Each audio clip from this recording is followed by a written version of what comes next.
Welcome to the East County Sports Report, brought to you by eastcountysports.com. My name is John Owens, joined by Dave Dickens and Ramon Scott. We're going to jump right into some games, some of the top games this past week that we were able to go see. We'll start off with Valhalla and Grossmont. What a battle it was early on, but Grossmont really flexed those foothiller muscles.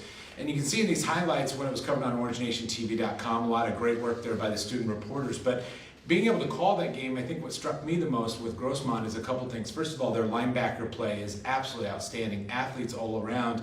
They have any amount of weapons you could ever imagine on offense, but I think the one big thing I would say going forward for them is they got a lot of penalties during the course of the Valhalla game. In fact, aided Valhalla quite a bit early on, and those penalties may work against Valhalla where you're a little bit better team. I think though going forward against Helix and some of the other big matchups that they're going to have this year, they're going to have to get that squared away because some of them were just kind of mental errors, some sideline warnings, those kinds of things. But I'll tell you what, I'm very impressed with what Grossmont did.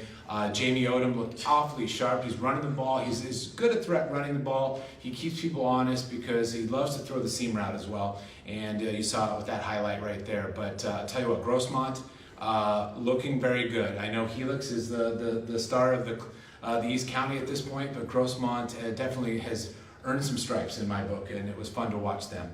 Of course, you went over to Hilltop, Granite Hills, taking on Hilltop. Yeah, it was Hilltop's homecoming as well. They got to use the Southwestern facilities, which are really nice facilities, by the way. But Granite Hills definitely, second half, ended up spoiling the homecoming for the Lancers. But, you know, Granite Hills came out looking kind of flat when they started out. I mean, they played enough defense, though, to where they got themselves in a good position for the second half to go ahead and take.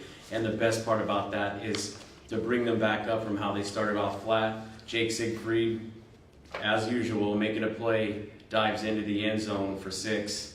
And it was 13-12 at the half. They end up winning 34-20. Very good.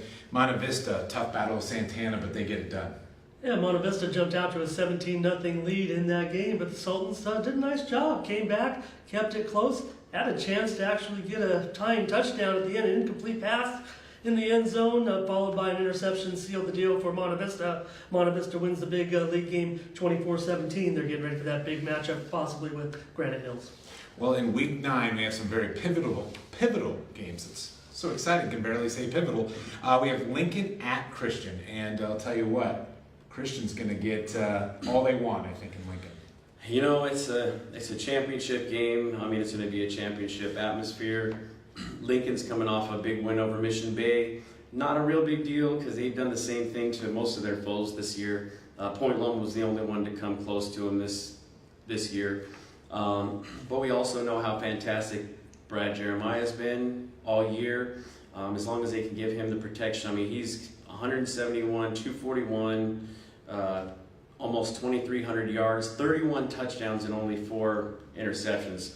So he's been doing, I mean, pick your poison. You got Alexander Gonzalez to throw to, Javier Jimenez, and Jesse Matthews. I mean, but on the other end, you got the Hornets. They're led by quarterback Asante Hartog. He's 76, 142, 1,539 yards, and 19 touchdowns to 3 picks.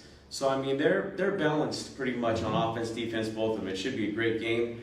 I'm going to say Christian gets the win, though, 34-32. Okay.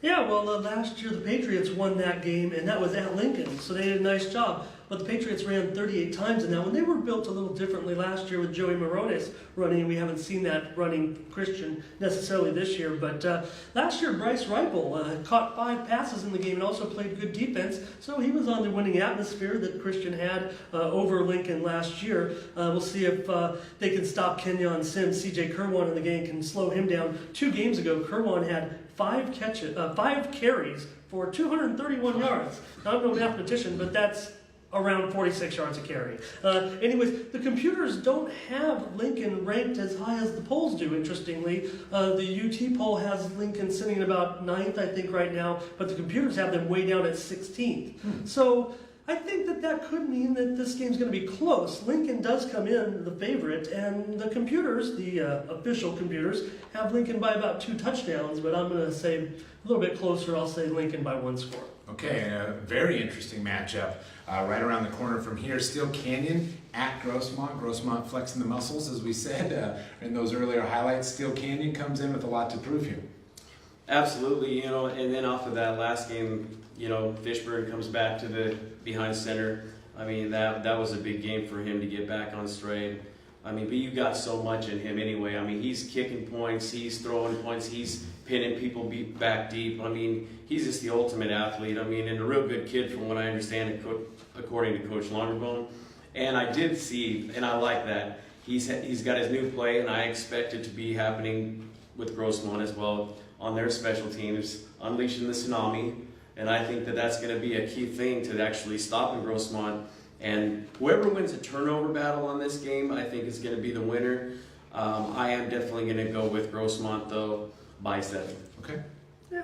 Well, last year, Steel Canyon lost to Grossmont 41-0. That was big revenge for 2 years ago, and all the veterans, the few veterans that were on these teams as sophomores 2 years ago will remember the incredible comebacks that Steel Canyon put on Grossmont. Once in the regular season where they came way back and stunned Grossmont, and then they did it to again in the playoffs, and everyone was just wow. And guys like Fishburne, Mikkel Oliver, who had an incredible punt block in the first game and went in for a touchdown, they remember this series, and they all remember that game. And I think that that's going to be a little bit of a revenge factor again. You're never going to forget that, even though it was 2 years ago. Grossmont, of course, we talked about that road win at Valhalla. Chevelle Sterling, 170 yards and 4 touchdowns for the Hillers in that game. Wanted to mention last year's game, guys who were in that game. Andrew Lira had an interception. Cooper Zollner had a sack. Josh Mawala, 6 receptions and a touchdown in that 41-0 win. The Hillers offense right now averaging 42 points per game, 55 points per game over the last 3 games. Steel Canyon in that big win, you talk about the tsunami, that was Cowboy Lipscomb getting in there with the touchdown recovery in the end zone. He also played a great game on defense. Steel Canyon might have found themselves a gem in the junior Cowboy Lipscomb from Minnesota. David did a real nice job. He was filling in for Amir Harris, who is a key defender that's going to miss this game. He was out last week. I'm not sure if Amir is going to miss this game, but I think it is a big factor, and I've got Grossmont winning this one by 4 points. All right. West Hills 5-2, 1-1 in league. They get the tough take of the week as they head over to La Mesa and they battle Helix. Yeah, it's always going to be a tough game when you're playing Helix. I mean, these 2 teams met last year at Smurf Field, and they got destroyed. That's typically what's going to happen this year, I think. But I think they're licking their chops only because they're going to be at home, and they're going to probably score more touchdowns than they would normally. I mean, they threw, Carson Baker threw 5 touchdowns last week. So I'm looking for a little bit more defense out of West Hills, and I do have a little faith in their running game and also in their quarterback, Jordan. But I think I'm looking more like a 42-18 Helix win. I mean, they're just on stride to win probably the rest of their games. Well, yeah, and all those 5 touchdown passes came in the first half. And Carson Baker now has 21 touchdown passes this season. I thought most interesting last week was 6 different receivers caught touchdown passes, including defensive genius Michael Shawcroft, who had a touchdown reception in the right corner of the end zone. Interestingly, an article came out this week, a respected site that says Helix right now not in line for a state bowl game, and that was probably because of that earlier loss this season to Paraclete. The Pack played great last week for 46 minutes in hanging in that game with Steel Canyon. It was a 28-10 loss. Seems lopsided, but Steel Canyon scored 3 touchdowns in a matter of 2 minutes late in the first half, and that gave them enough cushion to coast in the second half. One thing we mentioned earlier in a previous broadcast, and yeah, Helix is going to be well favored in this one. I've got them by 4 or 5 touchdowns at least. But remember, West Hills won the JV title from Helix last year. That's really saying something. And I think that that's something that they can really build on if they can go in and play this game play by play, as we've talked about before. Just taking on your man and giving a good effort each time, because Helix is going to win this game, but West Hills will have a lot to play for when it comes to the playoffs. Right now, West Hills is sitting in 12th place. We talked about it before. They need to win games. This isn't going to be it, but they still need to focus the rest of the season. Helix by 35 points. Granite Hills 5-2, taking on a kind of a banged up Mount Miguel squad, but this has got all kinds of league titles on the line possibly down the road. Absolutely. And the Eagles should be able to win their league. This is going to be one of the key games to get there. I mean, you got Granite Hills coming in there at 5-2 and Mount McGill 3-5. I mean, I thought at the beginning of the season with Mount McGill starting off with 4 games at home, I mean, they gave them a pretty good leeway to start off well, which they didn't. They only won 1 at home, and they won 2 games since. For this game to be competitive, I'm going to say Mount McGill is going to have Muggabee Miller go, but they don't know if that's the case yet at this time, so it's going to be probably heavy run, and that's going to be with Shamar Green. And as far as on the Granite Hills side, their red zone defense has been fantastic as they were against Hilltop last week. William Burton was, I mean, he's just a stud. He was stopping everybody. But on the other side, Santino Pacheco, just daring Jake to throw. I know he wants him to throw because he's going to be right there on the receiving end. So I'm going to look more run looks from Granite Hills, and that's going to be not only Tyler Gonzalez, that's going to be Jake, that's going to also be their new weapon, Kevon Martin. I mean, he had 2 touchdowns last week, and he's a pretty big speedster, breaks a lot of tackles. I'm definitely looking at Granite Hills, but I'm looking at a tight game. I'm going to say 28-23 Granite Hills. Okay. Yeah, the Eagles won last year 36-13 at home. Jake had 2 touchdown passes and a touchdown run in that one. Tyler Gonzalez was the dominant one in that one, though. He had 4.5 sacks in that game, 12 tackles, and a touchdown reception. So be careful this week with Tyler.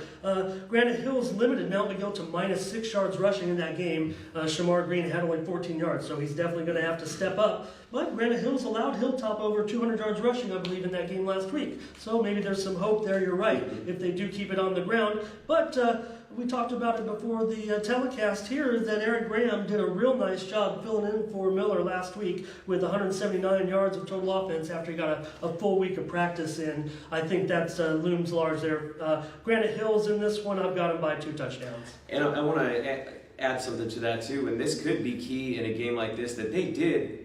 Granite Hills, unfortunately, blew it on about 7 points they could have gained as well. A 2-point conversion that failed. They missed 2 extra points and a field goal. So that could play a big part in a game like this as well. Absolute kicking game, always important, especially in these kind of close games. Monte Vista undefeated in league, taking on El Cajon Valley. And how are you looking at this one, Dave?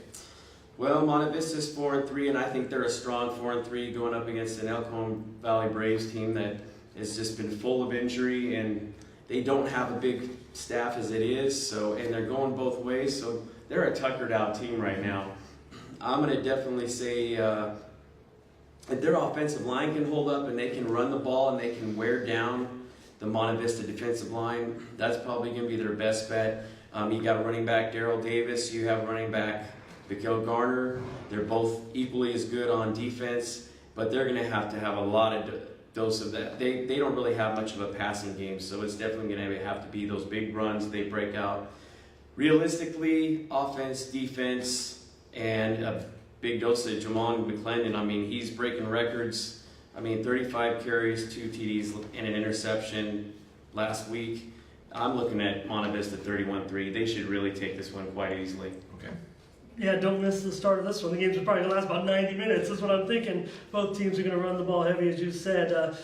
You mentioned the Eagles maybe winning the league title, and Monte Vista Monarchs are going to definitely have something to say about that when they meet in that big game. Both teams will probably come in 3-0 as long as they take care of business this week. The Monarchs, this will be just a tune-up for them.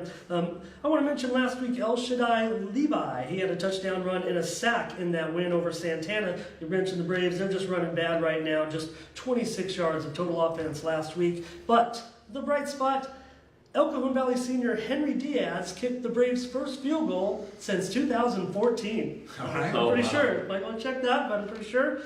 Nice job, Henry, and the Braves in that one. I got Monte Vista big. Once again, another great stat found somewhere. Good job, Ramon. Heading over to Valhalla, they're going to entertain El Capitan. It's homecoming in the Orange Nation. This is a game that I think Valhalla is pretty excited about. Both these teams come in with some ups and downs this season. Of course, it's been a little bit of a drop for Valhalla. And a little plug for the home team broadcast. You can watch this game live on OrangeNationTV.com. How are you looking at this one, Dave? You know, I actually had a brief conversation with Ron Berger today, and he said, you know what, I'm giving the edge. I mean, Valhalla's going to be pretty tough, and we kind of had an argument back and forth. They said, you know, you got a pretty decent line, very physical, And they also get Yaphet Yokley, their leading receiver, back, and they're still unsure if they're going to get Wickhauser. That could be key if they get Wickhauser back as well. Both 2-5. I think they look identical on paper, and I think it's going to be a really close game. The Vaqueros were blown out 58-7 by Helix, but I mean that's Helix is Helix. But what I'm seeing too is the trend is, unfortunately, Valhalla was at 11. Now they're down to 18 as far as the rankings are concerned. So I think it is a time for concern that Valhalla really has to concentrate on winning out. Now, this is a stat from last week too that was very interesting. Connor Russa had 2 passes last week. Running back Connor Russa, he threw one to Chase Lovato, and then another one it was a pretty long pass, and then a 30-yard pass to Chase Lovato for the touchdown. So that was quite interesting to see. The only 7 points they got was thrown by the running back. That just shows that they got a little depth, and if need be, they can utilize it. Sure. And how are you picking this one? You know, this one is probably the toughest one, but I'm going to go with the upset. Sorry, John, 27-20 Vaqueros, because I just want to hear it one last time from the skipper himself. How about them Vaqueros? Okay, all right. Yeah, it's not necessarily an upset. I mean, you're right about how close it is. I mean, the computers, both services, the computers, whoever they are, break this one very, very close. I mean, it is a coin flip. Maybe El Cap is a little bit ahead if you look at the true numbers and the breakdown, but I think the home field edge and the homecoming atmosphere may swing it to be kind of a coin flip, if you will. Valhalla's won the last 2 years, including the 31-6 game last year in Lakeside. They actually passed very well. Dennis Dolan, who's not available, I believe, in this game this week, had over 270 yards passing, so it was a little bit of a different philosophy in that game. I heard you and Coach Hutch pontificating on the playoff picture last year. Make no mistake, Valhalla is in Division I. They are in the playoffs. Unfortunately, you look at it from a emotional perspective, what's my motivation? I mean, Valhalla is going to be in a position where they're going to be playing the likes of an Olympian or Oceanside, probably no matter what happens. So these guys are going to try hard because it's homecoming and they need to win a game. They want to build some confidence. But we all have played sports. When you have it in the back of your mind, you've got to find it within to play a little better, because you know deep down we're going to the playoffs. That's just that. The Norsemen, El Cap is currently ranked 13th in Division II. So they have to win games like this that they're favored to win by the computers, because they're right behind West Hills. We talk about West Hills in 12th. El Cap's in 13th. So you think El Cap, they're done with league, they're 0-2, they're not going anywhere. No, El Cap, every game is big at this point if they want to get that chance to play in the postseason. So they're going to need to come out on top in one of these games and maybe even pull off an upset to leapfrog over West Hills, if you will. I've got this one so close. I'm going to pull a fast one on you guys. I've got El Cap in overtime. Wow. Your first overtime call of the season here on the East County Sports Report. Of course, just one more plug. I'm not going to make a prediction of this game because I don't want to bias my play-by-play call, but you can watch this on OrangeNationTV.com. Kickoff 7 o'clock. It'll be fun no matter what, and a great fireworks show that we'll be bringing you in full HD. I obviously watched. Yeah, there you go. I knew what you guys say. Our last prep game of this episode is Calipatria at Mountain Empire. Yeah, well, this week, homecoming for the Red Hawks. So Calipatria won last year at home, 28-7. So let's flip the script on them a little bit and win this one. This is virtually a playoff game in Division 5. The teams are sitting 13th and 14th respectively, so one of them would still have to move up one position, but this win will help either team. It would help Calipatria more if they won, but Mountain Empire needs to win this game after losing at Holtville last week, 14-10. Colton Allen had the scoop and score for the touchdown. Wyatt Aguilar had the field goal, but they came up short against Holtville in that one. The Hornets' results have been really bad this year. I mean, if you look at them, some of the teams they beat even are ranked lower than them. And honestly, we're talking about 2 of the bottom 5 teams out of all the section teams, with all due respect to my Red Hawks out there. The computer rates this one very closely. Mountain Empire better win. I've got them by 8. Okay.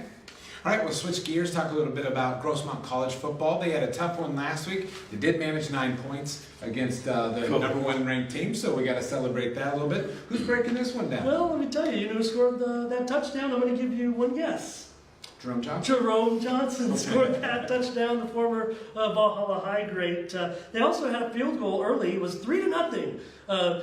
Grossmont did a great job. They got a turnover, a stop. Nils Haltom kicked his 7th field goal of the season. It was 3-0 Griffins. The score at halftime was 50-3. Fullerton won 70-9.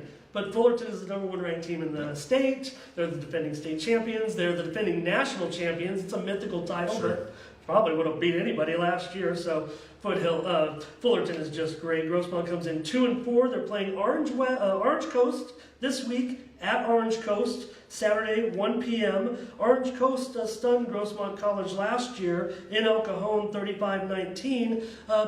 Last week, the Pirates beat Palomar in the Southern Conference opener, 28-20. So this one going to be close. I think Orange Coast is a slight favorite. I'm going to pick Orange Coast by a field goal.